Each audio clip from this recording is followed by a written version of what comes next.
What would you say if I told you that with the right structure and the right offering, that you could monetize your podcast through digital goods or direct ad sales? With a listenership that isn't even on the same radar as the top 50 podcasts in iTunes, and in a market that during a global pandemic would be the last podcast you thought would be thriving. Well, today, in another installment of Castos Creators, one of our very own Castos customers, Chip Klose, proves me wrong. He's the host of the Restaurant Strategy Podcast, a podcast, well, you guessed it, that focuses on helping the courageous restaurateur grow, nay, survive in these trying times. He's done it all in the food industry, and now he's taking it to his podcast to help others and share his podcast monetization framework with us today. From client services to downloadable digital goods, today's discussion should satisfy your podcast appetite. You're listening to the Audience Podcast, your home to stories and lessons for podcasters looking to take their show to the next level, for people just getting started with podcasting, to brands and celebrities monetizing their audio experience.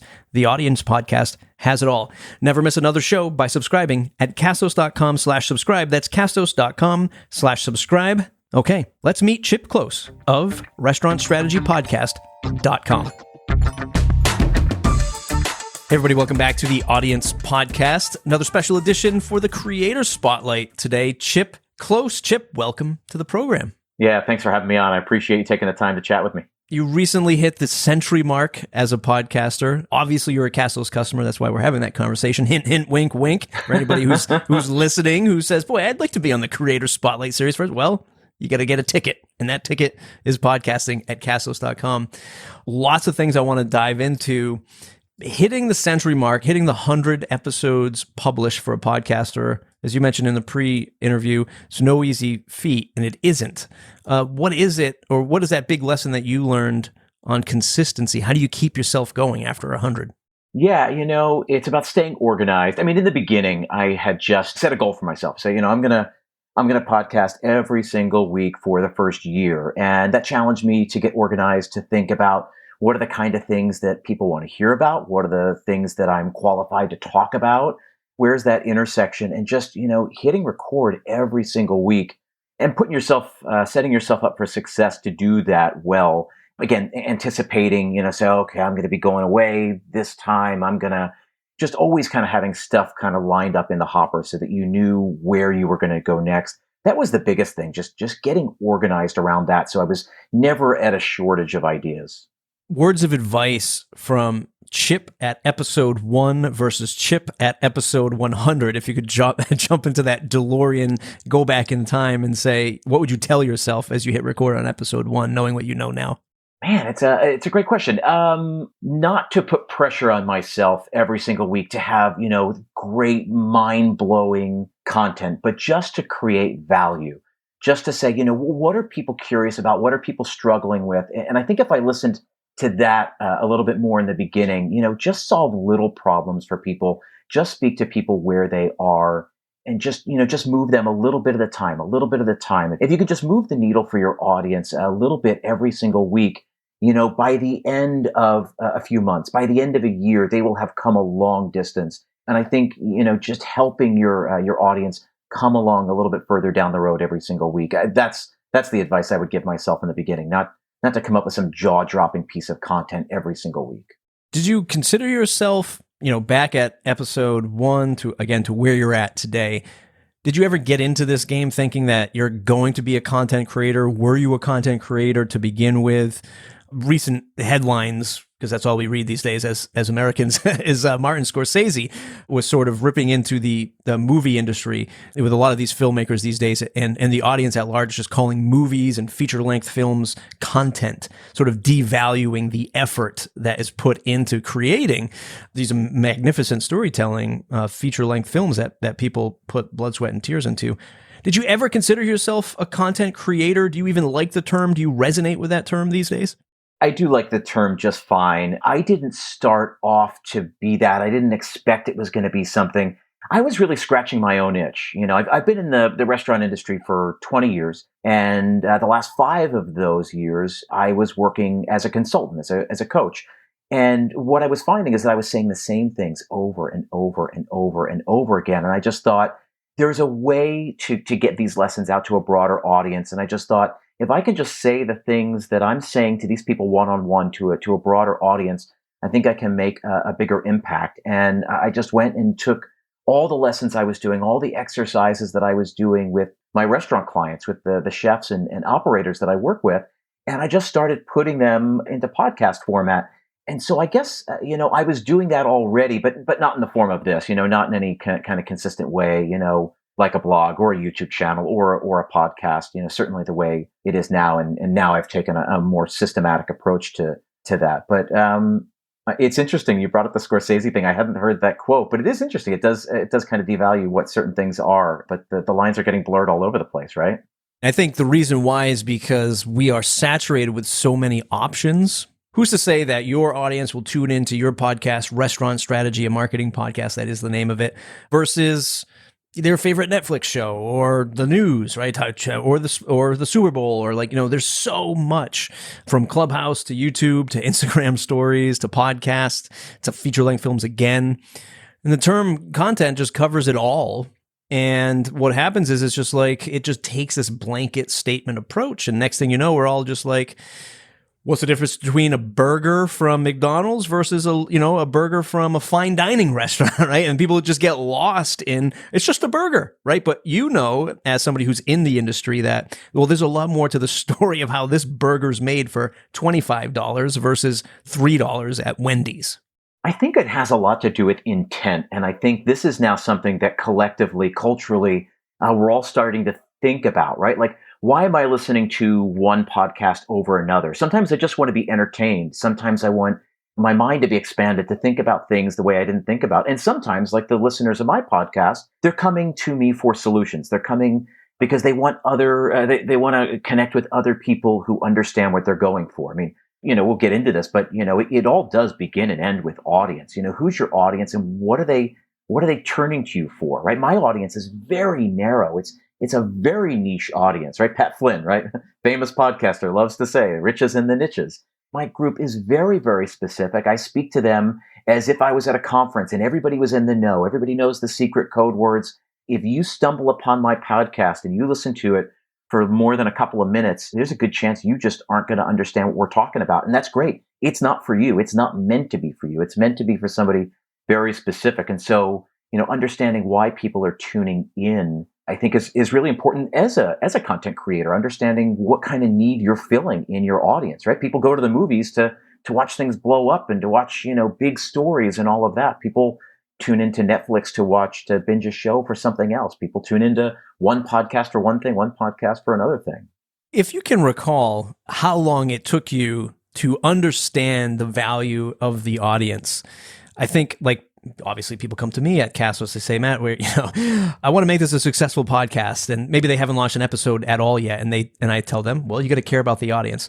That sort of goes over people's heads in the early days. They're just like, yeah, but I want a microphone and I want to have this awesome looking website. At what point do you recall, if you do, when it was the audience matters? Did you get an email, a tweet, what made it trigger for you? That was something I got from the very beginning. And it was because I think, like I said, I was scratching my own itch. I was used to talking to restaurant owners, to chefs, and I was speaking to them in a very specific way about very specific topics. And I wanted to be able to have those conversations on a broader level to people beyond my city, right? I live here in New York City. There are only so many people I have contact with. There's only so many people I can impact. So audience was on the tip of my brain every single week. And so I kind of knew that. Now, I didn't understand how important it was or just how deep I had to go, right?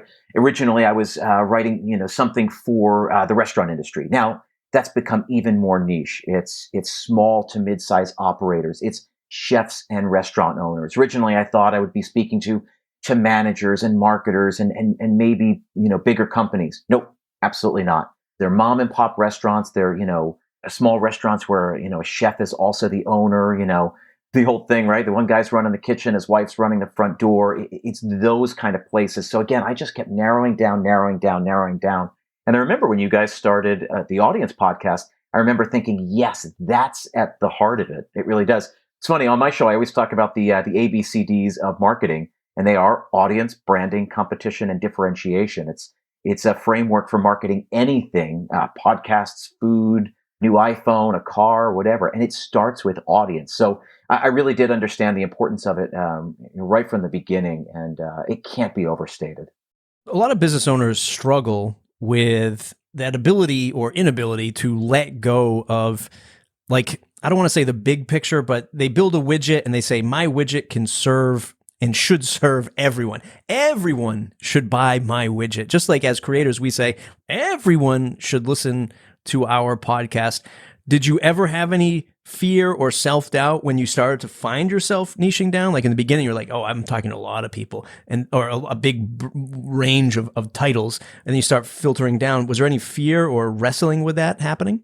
No, I really, because in fact, I was having people tell me the opposite. I said, hey, I'm going to start a podcast. It's going to be called Restaurant Strategy. It takes complicated marketing concepts and does two things, makes them understandable and actionable. That's the whole ball game. And people said, yeah, but the stuff you're talking about can be applied to any industry. And don't you think you're cutting yourself off too much? And I said, well, that's where my experience is. That's where my network is. And I think we can build an audience here. And everybody wanted me to go bigger, people I was talking to. And I just thought, nope, you're wrong. I'm going to just stay focused on restaurants. And again, my surprise was that it wasn't just people, who work in restaurants, but it was even more specific. So I was already embracing it, and I just followed along with the way that my audience led me.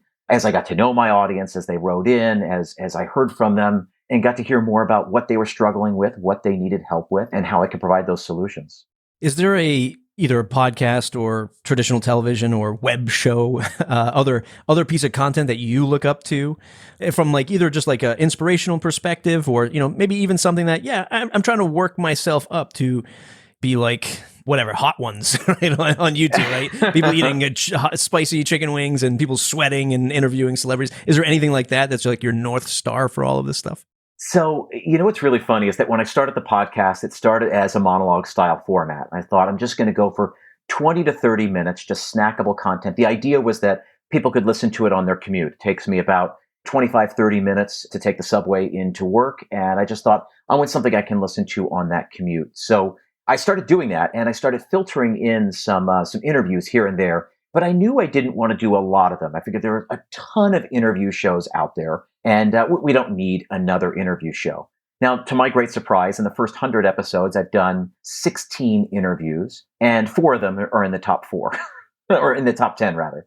So I learned from my audience, and I just thought, okay, they want to hear more interviews. They want to hear more perspectives than just what I have to offer. So I've challenged myself to broaden out and to do more interviews. So I'm listening to more interview shows and trying to break out and say, okay, how can I do something different? Who are the people I really love? And who I love is The Moment with Brian Koppelman. He is such a great interviewer. If he has notes, I don't see them. If he has an agenda for the interview, I don't know it. He just asks really great questions. I think he stays curious. And so I'm trying to take a page from him as I'm challenging myself to bring more interviews to the listeners and to try to really tease out really great insights, things that'll help them, beyond just the things that, again, there are so many podcasts out there. We don't need another tip, another trick, another tool, another tactic. I think we really need to go deeper. And so Brian Koppelman, man, he's so good at what he does.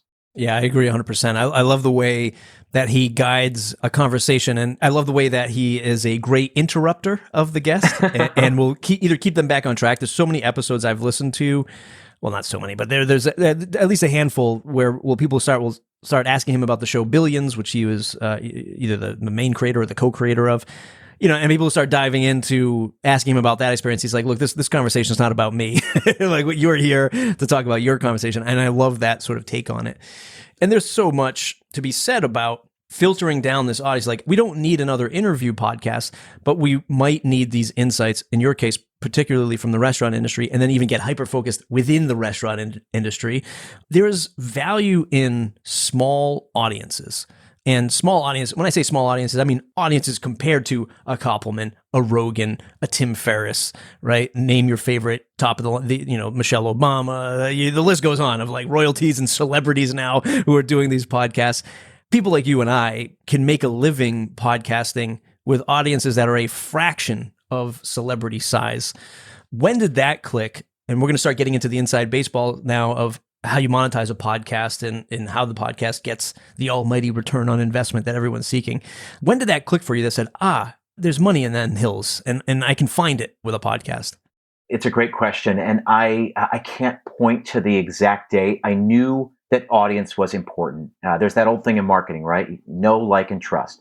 People buy products, people buy from companies that they know, they like, and they trust. So in the beginning, nobody knew me. They had to know me. Then they had to like me. They had to like my show. They had to, appreciate it, find value in what I was offering. That's easy. So you just keep doing it. You show up every day, over and over and over, week after week, and you just keep putting yourself in front of them so that they know you, they come to like you, and eventually they come to trust you, right? And trust, ask any business owner, ask any corporation. People buy based on a promise, right? There's a promise that businesses make with consumers, that merchants make with the consumer, right? That I promise that this product is going to deliver this result. You either believe them or you don't. You either buy the product or you don't. You buy it and maybe you find out you were scammed and you're going to go do something about it. But know, like, and trust. So for me, in the beginning, especially, it wasn't about monetization. I didn't even think about that until I got past the year mark or maybe even 14 months or so. I just thought I just got to build a consistent product, build a consistent audience, keep them coming back. And again, get them to know me, like me, and trust me. And then we can go from there.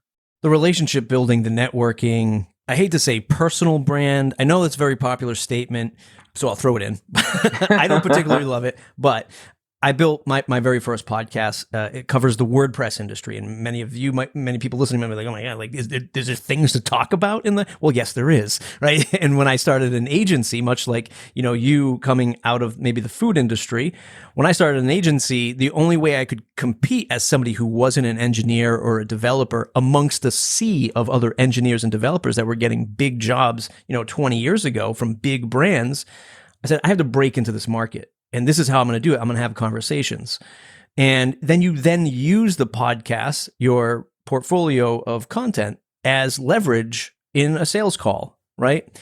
Company knocks on your door. They say, why should I hire Chip to do this? Or Jane, who's listening to this, who started her podcast. If you're just getting started, you could point people to your body of work, on iTunes, let's say, and that's your leverage against a competition or sort of being unknown in a space. Just looking at your reviews on Apple Podcasts, one person says, drinking the knowledge. I've been listening to as many restaurant pods as I'm opening a Mexican concept in Portugal. Found this trove of solid advice. Thanks for sharing. It's helping. Another review says, a podcast that can change your life forever. This gentleman, Chip, who you're listening to today, is the Da Vinci of restaurant marketing. I'm pretty sure you wrote that one, Chip. No, I'm just kidding. He's an artist as much as he is a businessman. I love most about his podcast, right? So you can leverage this stuff. It's not just get me sponsorships, get me Dollar Shave Club or Butcher Box to sponsor these episodes. You can turn this into an asset for your business. Yeah. And that's really what it is. And that's what I knew it could be. I knew that this could be the hub, right? The central piece to whatever else I wanted to do. And, I'd be lying to you if I told you I didn't map out a plan. If I don't have a plan, I do. None of it's set in stone. They're all just ideas. I love to sketch. I love to brainstorm. But the idea is, what are the 3 ways I could monetize? What are the 5 ways? In 3 years, when I hit X number of downloads, what do I think might be available to me? And I just kind of sketched out ideas and I just kind of stayed open to see what would present itself. Again, it all starts with the audience. You got to have people who know, like, and trust you and keep coming back to you. Will listen to you, to your guidance and the solutions that you put in front of them. Absolutely. I know in the sort of quick pre-interview we did through email, you said that one of the ways you monetize the podcast is a digital product. I have inside knowledge knowing that you, at least at one point, were on WordPress, which I'm assuming helped you as a platform to sell your digital product, whether it's a download or a course. When did that come about? And again, aha moment around that. How did you package it up and offer it to your audience? So it was that one I just kind of slipped into. So I've spent, again, 20 years in the restaurant industry, and I've spent the last 5 of those years working directly with chefs and restaurant owners. And I'm always blown away by what they know and what they don't know. And one of the things that I always used to do is I help people get open. I help them open their restaurant. And it's amazing how many people, there's that old joke, right? In most businesses, you got, your P&L, so your profit and loss. And in restaurants, it's passion and loss. That profit becomes like a dirty word. People feel bad making money. It's like, no, it's okay to make money. But I would help people build out their budgets. And after a while, I just thought this is a really valuable tool. And so I built it out into a template that people could use specifically for like their business plan.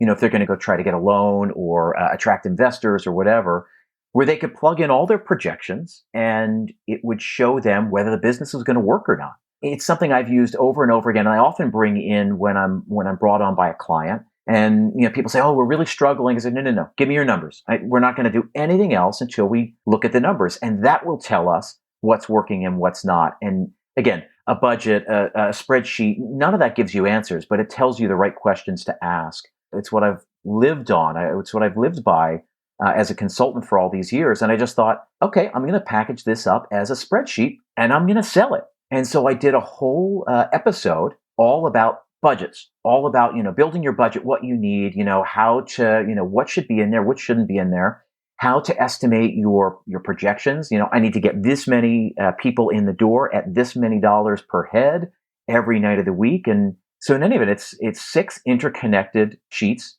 in Excel, right? So it's not just a simple one pager. It's a really complicated document with formulas all built in there. It's, it scans from one to the next. It's a complicated document that I've used for 10 plus years. And I just said, you know what? I'm going to sell it.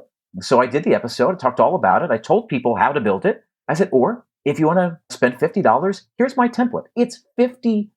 It will pay for, it's literally, and I wanted to make it really, really low entry. I could have charged $500 for it, but I wanted to make it so that if people are like, maybe I need that, or I wanted it to be helpful. All it does is kind of compensate me for the work that I've already put in. It's sunk costs. I've already built it. It owes me nothing. I use it over and over and over again. So I put it for sale for $50 and I said, hey, go get it. The beauty of it is that I sold 40 that first day.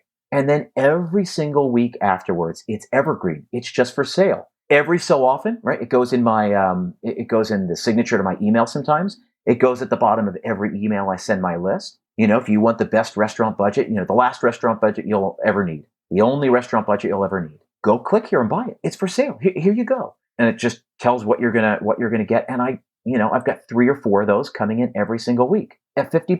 Am I buying a new beach house? No, but it makes $200 every week. Not in New York, you're not. Yeah, not New York. But $200 to $300 every single week without me doing anything.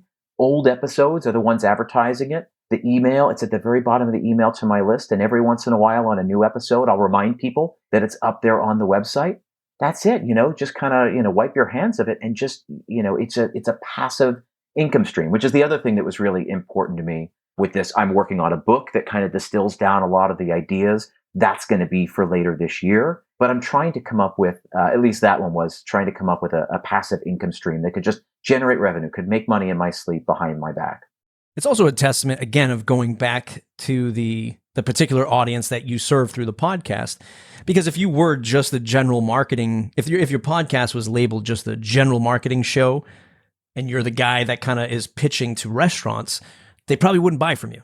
They probably wouldn't give you the time of day, because I don't know, and this is probably why they buy from you, because when I started my agency 20 years ago when I used to run it, and when I consult with other web designers today, they all say, man, these restaurant websites are terrible. I'm going to start there. And I say, good luck with that, because they have zero time to pay attention to you, the marketing person who wants to come in and they know their website might be bad. They just don't have the time. But a guy like Chip shows up who is hyper specific in their industry. He's in their ears. And then he says, oh, by the way, this other thing that I know for over a decade. Oh, they go, okay, yes, I trust this guy, right? I've been listening to him and he's in it. So yeah, I'll buy it. Do you find podcasts a particular challenge with restaurant owners because of the time? Or is maybe your audience, man, they're not in it, like flipping the burgers per se? That's why I built all these episodes to be about 20 to 30 minutes. I just thought, what time do they have? They've got time on their way to work. They've got time maybe during a workout. That's why I did that. And again, my big surprise is that some of the interviews, which are longer, which are an hour to 90 minutes, where we really get into it, I've been surprised to see those take off so well.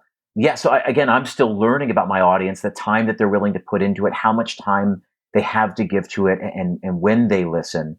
But I've been really overwhelmed by the kind of the commitment they make. I should say that over the course of the first year, while I wasn't selling anything, I was doing that game of, I was using content upgrades. So I would do an episode about something, and then I would have a workbook that went along with it. I would do an episode about something, I would have a spreadsheet that went with it. And all of those I gave away for free, right? In exchange for an email address, for the pleasure of being able to contact you every so often to remind you of new episodes or whatever. So I had already kind of cued the audience into reaching out to get something, reaching out to get something, reaching out to get something. And so I could say, hey, listen, I've given you tons of freebies over the last year, but this one's for sale, right? This one's special. This one took 10 years, 12 years to bake, and it's really comprehensive, and I think it's worth the expense. Yeah, it's the yeast in the bread, right? It's like this is what I've been curating in the basement for over a century. I want to talk now about your direct sponsorship that you mentioned in the email. Is one of the ways that you're going to monetize is through direct sponsorship. I love this. A lot of people are scared to death to knock on somebody's door and say, I have this thing, I've been building 100 episodes. Here's the price. It's $100 per episode, 200, whatever the number is. And they're afraid to do that direct sales. I want you to explain why you're doing that, but with the icing of COVID, which sounds terrible, but with the icing of COVID on top, because I think of the restaurant industry in the year 2021. If you're listening to this in the future, we are in a global pandemic. And still here. Yeah, it's still here. I forget what year it is, but restaurants particularly, obviously, heavily impacted. So how do you pitch it for folks who are in this, real struggle these days? It all goes back to audience, man. I feel like a broken record, but you got to understand what their struggles are, right? So what's my struggle? I'd like to monetize this. I'd like to, be compensated for the time that I put in to do the podcast, right? But I have access to an audience that other people would die to get in front of, right? A committed, engaged, passionate email list and a committed group of listeners who show up every single week to hear what I have to say. And that's where I start. And I say, hey, my audience are small to mid-sized restaurant operators, chefs, managers, restaurant owners. That's exactly who I know you're trying to reach. Those are the decision makers. And this is how many of them I get every week. This is how I've monetized that already, right? That's where that budget, I can say, hey, listen, I've sold X number, a couple hundred of these over the course of the last several months. They are engaged and they will buy given the right thing. They are an audience looking for solutions to their problems. And I cherry pick when I reach out to these companies. I don't blanket. I think I've reached out to 6 companies and I've gotten 3 of them. I'm not even kidding. I'm batting 500 because I went very specific and I said, I think the audience that you're trying to reach, those decision makers, I think I have them. Those are the people I'm trying to reach. And it really serves both sides because I can say, again, my people have problems that need solutions, and I want to put solutions in front of them that I know will work. And when I bring on a sponsor, it is a vote of confidence. I'm saying, I know this product. I've worked with the company. I like working for them. You can trust them. Again, know, like, and trust. So the 3 sponsors that again, since I started monetizing this, since I started doing sponsorships over the last couple of months in the middle of a global pandemic, that's the pitch I've used. It begins by knowing your audience, and then you have to know who your sponsor's audience, who are they trying to reach, and where there's overlap, that's where you're going to find your sponsors, I think. You're also hitting at a time, you're striking when the iron's hot. Let's just use all the cliches, right? You're striking when the iron's hot, the opportune time, et cetera, et cetera. Had you asked for sponsors July 2020, everyone would probably be like, no way, like we don't even know what's happening with the world, let alone like the restaurant industry because of this pandemic. Now it's sort of like buying in that down market where there's opportunities coming. And if you get on board now, when we come out of this craziness, you'll be the first one. And not only will have people have been hearing you for the last 90 days going into the reopening or whatever we call it, you'll be the first in line. You're already there, right? And this is a fantastic thing. And for those of you listening, like listen to what Chip said about valuing your audience. Sometimes like that imposter syndrome hits us and like, oh, we're not this big podcaster. We don't have millions of downloads per episode, and it holds us back. So we're just kind of like, no one ever wants to give me money for this. Yes, they do. This is a fantastic medium that those companies could never get Chip's audience in a room, trusting them as much as they trust Chip, right? And that's the value right there. And that's what I've done, right? I've spent the 2 years building that trust with the audience, and just to be clear for the listeners, because, I know as I listen to, podcasts about podcasts and trying to do this and trying to get better at it, sometimes my brother does this, he's notorious for doing this. He's a screenwriter out in LA, and he'll listen to interviews and, screenwriter will say, yeah. And then, one thing led to another. And he's like, no. I want to understand what's the one thing that led to another that led to this big thing. And so just to be really clear, my audience is like 1,000 people, like 1,000 downloads. So some weeks that's 600, 700, 800. Some weeks that's 1,200 or 1,300.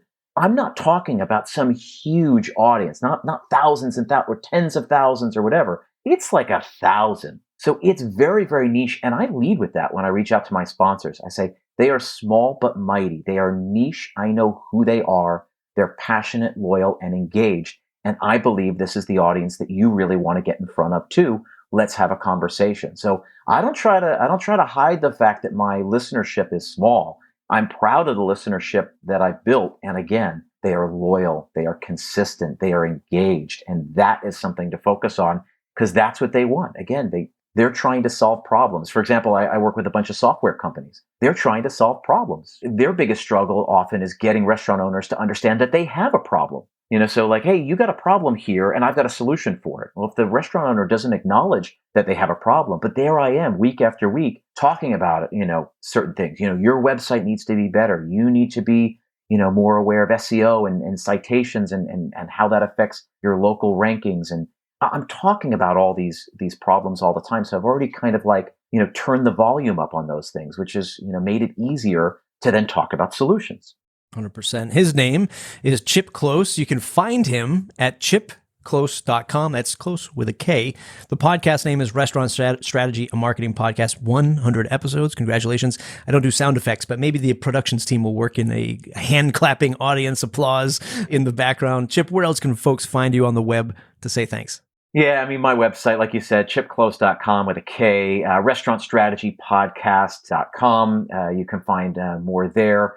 And then on social media, I am at Chip Klose Creative. That's my business. That's the best way to find me and to see everything that I'm doing. Awesome stuff. Everybody else, it's the Audience Podcast. Find us at castos.com/audience. If you want to join the free academy, it's academy.castos.com. It's academy.castos.com. Thanks for listening. We'll see you in the next episode.